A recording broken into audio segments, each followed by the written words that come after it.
Bonjour, vous êtes sur Maritima, c'est Mathieu Amalric et on va parler des aventures d'Adèle Blanc-Sec de Luc Besson.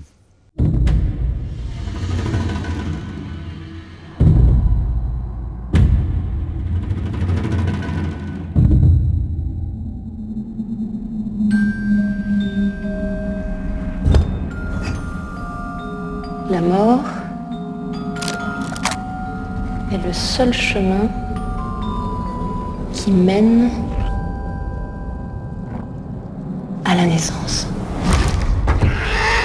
J'ai lu de Tardy, donc Adèle Blanc-Sec à 18 ans, et ce qui m'avait beaucoup plu, c'est qu'il s'exprimait à travers elle comme il se serait exprimé à travers un personnage masculin en fait. Elle n'était pas ce personnage féminin stéréotypé qu'on a l'habitude de voir et de lire, par exemple Bécassine, Barbarella, qui sont tantôt idiotes ou tantôt très érotiques en fait. Ça m'a beaucoup plu.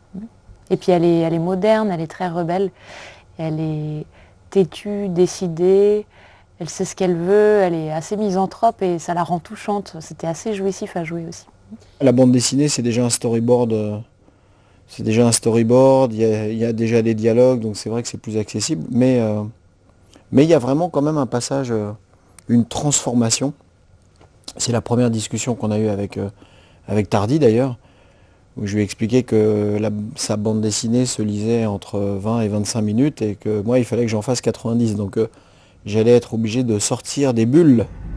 Violer la sépulture d'un pharaon est un sacrilège. Tu peux être pendu pour ça. J'ai besoin de son savoir. C'est pour guérir l'humanité. Non, juste ma sœur.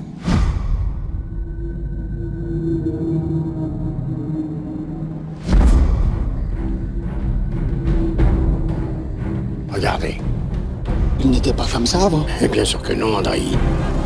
C'est cette histoire de ptérodactyle. Ils vont réussir à affoler la population, c'est tout ce qu'ils vont gagner. J'ai rien fait, moi. Ou c'est le grand oiseau qui a fait le coup. Eh bien, l'inspecteur Caponi, qui est né sous l'imagination fertile de Tardy, représente un peu toute la bêtise humaine, on va dire. On l'appelle toujours un peu pour des affaires impossibles à résoudre. Lui qui avait plutôt envie de se reposer et de se faire une côte de bœuf, il se retrouve à partir dans une aventure parce qu'il y a un ptérodactyle, un mot qu'il n'arrive pas à prononcer jamais, qui vole dans le ciel de Paris. Lui, il ne sait même pas ce que c'est que cet animal-là, il ne sait pas d'où ça sort, il ne sait pas d'où ça vient, il ne sait pas quel âge ça. Et on lui dit qu'il a 24 heures pour retrouver l'animal. Et là, en l'occurrence, c'est une mission absolument impossible, donc à force d'interrogatoire et de recherche, il va demander à ce qu'un grand chasseur l'aide dans sa quête pour retrouver le ptérodactyle, et donc il va faire duo avec le personnage de Saint-Hubert, interprété par Jean-Paul Rouve.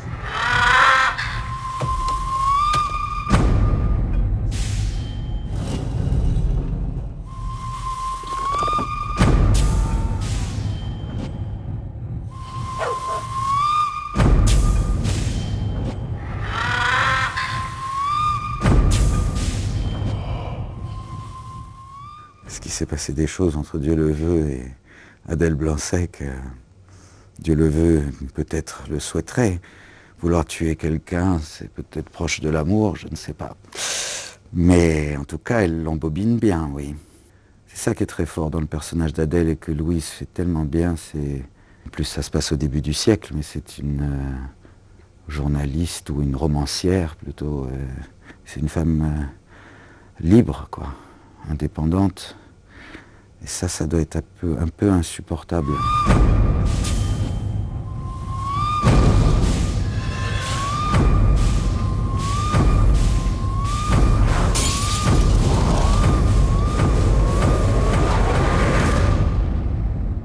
Que ça soit Louise ou effectivement 2-3 acteurs ou actrices, que ça soit Nathalie Portman ou Mila Jovovich ou Jean Reno même au début, c'est un vrai plaisir de pouvoir encore transformer la pâte et lui donner un peu la forme qu'on veut pour le film. Ça, c'est vrai que c'est très agréable. Quand on a le privilège de toucher un acteur, je dis toucher parce que c'est vrai que c'est un peu comme le loto, mais voilà, on l'a, c'est une vraie pâte à modeler, il n'y a pas de tic encore. Ils entendent encore les informations, ils ne sont pas déformés, ils ne savent pas exactement comment marche l'objectif, comment marche la caméra. Ce que j'ai adoré, voilà, en tout cas pour ce film des aventures extraordinaires d'Adèle Blanc-Sec, c'est qu'on m'a offert un panel d'intentions à jouer particulièrement riche, qui est une évolution dans le personnage tout au long du film. À chaque fois, il y a tout un tas d'aventures, enfin qui m'entraînent sur divers terrains en fait, et du coup, j'ai l'impression de ne pas en avoir terminé avec Adèle.